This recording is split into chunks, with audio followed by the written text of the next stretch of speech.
তো ওখানে আমাকে তারা 36 দিন ঘুমাতে দেয় নাই, আমাকে 36 দিন লাগাতার ঘুমাতে দেয় না। চিন্তা করা যায় 40 দিন পর্যন্ত আমার চোখ বেঁধে রাখছে, আমার মাথা বেঁধে রাখছে, আমাকে প্রস্রাব করার পর্যাপ্ত সময় দেওয়া হতো না, পায়খানা করার পর্যাপ্ত সময় দেওয়া হতো না।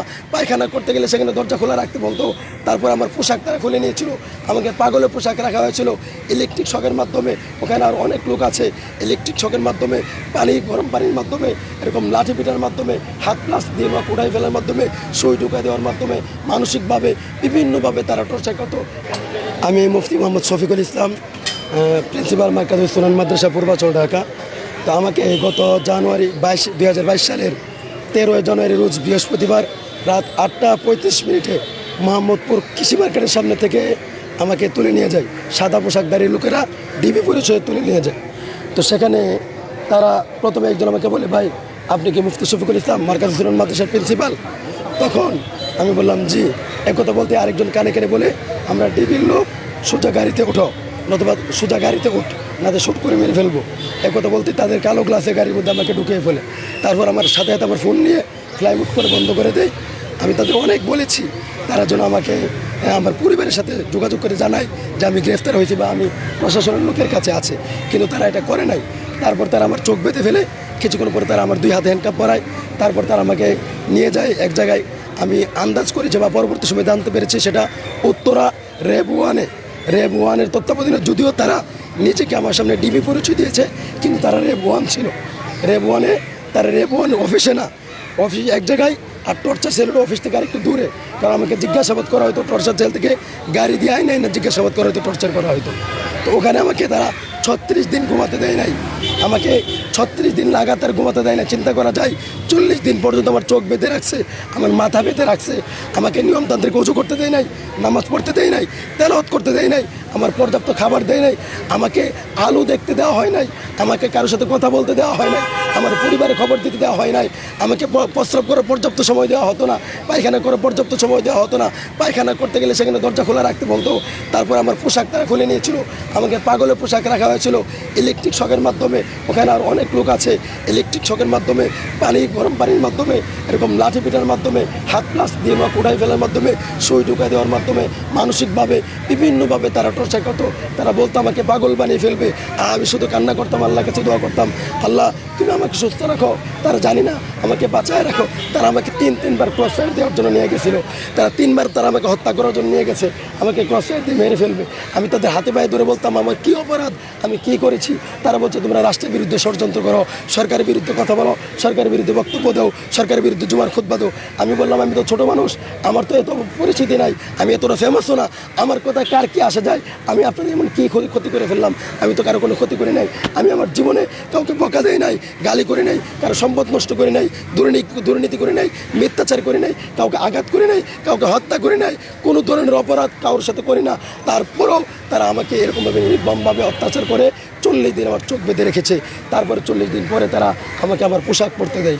তারপরে তারা আমাকে এক জায়গায় নিয়ে গেছে, সেখান থেকে আমাকে নিয়ে গেছে মেরে ফেলবে। তারপরে তারা এই গাড়ি চেঞ্জ করে অন্য গাড়িতে দিল। 40 দিন পরে রাত 12টায় আমি চোখ খুলে দেখি নীলফামারী র্যাব 13 সিপিপি র্যাব 13তে আমাকে সেখানে নেওয়া হয়েছে। আমি বললাম আমাকে আপনাদের কাছে কে দিয়ে গেলো? তারা বললো আমরা জানি, আমরা বলতে পারবো না, অন্য জায়গা থেকে দেওয়া হয়েছে, যেখানে তোমাকে নেওয়া হয়েছিল সেখানে তোমাকে মেরে ফেলতে নেওয়া হয়েছিল, তুমি বেঁচে গেছো, আমাদের কাছে আসছো। তারপরে তারা আমাকে অনেক টর্চার নির্যাতন করার পরও নীলফামারী র্যাব 13 এরা আমাকে টর্চার নির্যাতন করার পরে আমি ব্যতীত আমার অসুস্থ হওয়া সত্ত্বেও তাদেরকে বলেছিলাম আমাকে চিকিৎসা করানোর জন্য। তারা আমাকে হসপিটাল নিয়ে গেছে, বলছে ডাক্তারের কাছে যাই বলবো তোমার কোনো অসুবিধা নাই। আমি ডাক্তারের কাছে বলতেছি যে আমার অসুস্থতার কথা, সেখানে ডাক্তার আমার কথা গ্রহণ করে নাই। তারাও ডাক্তারকে বলে দিচ্ছে যেন আমার কোনো অসুস্থতার রিপোর্ট তৈরি না হয়। ডাক্তার ভুয়া মিথ্যা রিপোর্ট তৈরি করেছে, আমি সুস্থ। তারপরে সেখান থেকে আমাকে ম্যাজিস্ট্রেট কোর্টে নিয়ে যাওয়া হয়, সেখানে আমাকে বই দেখানো হয় কোর্টে নেওয়ার আগে, যদি তুমি ম্যাজিস্ট্রেটের সামনে সব কিছু বলো এতদিন যা হয়েছে, তাহলে তোমাকে আমরা সেখান থেকে ম্যাজিস্ট্রেট তোমাকে নেবে না, আমরা আবার এনে তোমাকে গুম করব। আর যদি বলো আমরা যেভাবে বলি এইভাবে যদি বলো, তাহলে ম্যাজিস্ট্রেটের কাছে দিয়ে দিলে তোমাকে একটা মামলা দেওয়া হবে, তারপরে তুমি জামিনে বের হয়ে যেতে পারবা। আমি তাদের হাতে পায়ে ধরে বলছি স্যার যে কোনো মূল্যেই হোক আমাকে বের হওয়ার ব্যবস্থা করুন, অথবা ম্যাজিস্ট্রেটের কাছে দেন। তখন তারা বলে ম্যাজিস্ট্রেটের কাছে যদি যেতে চাও তাহলে তারা কতগুলো কথা বলে দিয়েছে, এগুলো বলতে হবে। তারা বিভিন্ন অন্যায়ের কথা বলেছে, এগুলো স্বীকার করতে হবে। আমি চিনি না ওই এলাকা, রাস্তাঘাট কোনো কিছুই চিনি না। তারপরে সেখানে ম্যাজিস্ট্রেটের সামনে আমাকে নিয়ে বলছে কোথায়, আমাকে বলছে গতকালকে তারা গ্রেফতার করেছে, গতকালকে তারা 40 দিন টর্চার করছে, এটা বলে নাই, গতকালকে তারা গ্রেফতার করেছে। তারপরে ম্যাজিস্ট্রেটের সামনে এই কথা বলেছে। আমি ম্যাজিস্ট্রেট আমাকে জিজ্ঞেস করলো এখানে তুমি কোথায় আসছো কেন? আমি বলছি স্যার আমি এখানে কোনো কিছু চিনি না। তারা আমাকে এভাবে তারা আমাকে ওই পরের ঘটনাগুলো বলতে দেয় না, দাঁড়ায় ছিল। তারপরে ম্যাজিস্ট্রেট আমাকে জেলখানায় পাঠায়, সেখানে অনেক কাহিনী, জেলখানার ভিতরে সেলের ভিতরে এখানে নির্যাতন করা হয়তো। প্রথমত কথা হলো লাঠিতে পিটানো হয়তো। আর আমাকে সবচেয়ে বেশি কষ্ট হয়েছে, আমাকে লাগাতার 36 দিন ঘুমাতে দেওয়া হয়নি, আমাকে দাঁড়িয়ে রাখা হয়েছে। একটা মানুষ এক লাগা 2 ঘন্টা 3 ঘন্টা 5 ঘন্টা দাঁড়িয়ে থাকলে তার অবস্থা খারাপ হয়ে যায়। 36 দিন আমাকে ঘুমাতে দেওয়া হয় না, আমার মেরুদণ্ড ফেটে যাওয়ার মতো অবস্থা হতো। আমার মাথাকে 40 দিন পর্যন্ত টাইট করে বাঁধা রাখা হয়েছে। আর এর জন্য আমার যে ব্যথা তৈরি হয়েছে এখন পর্যন্ত আমার সেই ব্যথা আছে। আমি 1.5 বছর জেল খাটার পরে বের হয়েছি, 1.5 বছর পরে আজকে পর্যন্ত সেই ব্যথা আমার অনুভূত হয়। আমার সারা শরীরে আমি অসুস্থ হয়তো তেমন অবস্থা হয়ে গেছে, নিশ্চিত হয়ে গেছে। আমি ভালোভাবে হাঁটতে পারি না, একতলা সিঁড়ি উঠতে পারি না। অথচ আমি অত্যন্ত পরিশ্রমী ছিলাম, কর্মঠ ছিলাম, আমি অনেক পরিশ্রম করতে পারতাম। আজকে আমার জীবনটা, হ্যাঁ চোখ বাঁধা ছিল, চোখ বাঁধা ছিল, হাত বাঁধা ছিল, কখনো হাত পিছন দিয়ে বাঁধা রাখতো, কখনো উল্টায়া রডের লেগে ঝুলায়, এরকম রডের সাথে ঝুলায় বাঁধা রাখা হয়তো।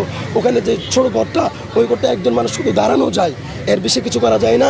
হাঁটা চলা করে একজন মানুষ দাঁড়ানো যায় বা চাইলে বসতে পারে, কোনোরকম শুইতে পারে। এত ছোট্ট একটা কবরের মতো একটা ঘর, ওই ঘরের মধ্যে সেখানে রাখা হয়তো, অন্ধকারের মধ্যে রাখা হয়তো। ওখানে সবচেয়ে বড় কথা হলো যে মানসিকভাবে আমাদেরকে ব্যাপক টর্চার করা হয়তো, শারীরিক টর্চার করা হয়তো, আর আমাদেরকে এভাবে বিভিন্নভাবে গালিগালাজ করা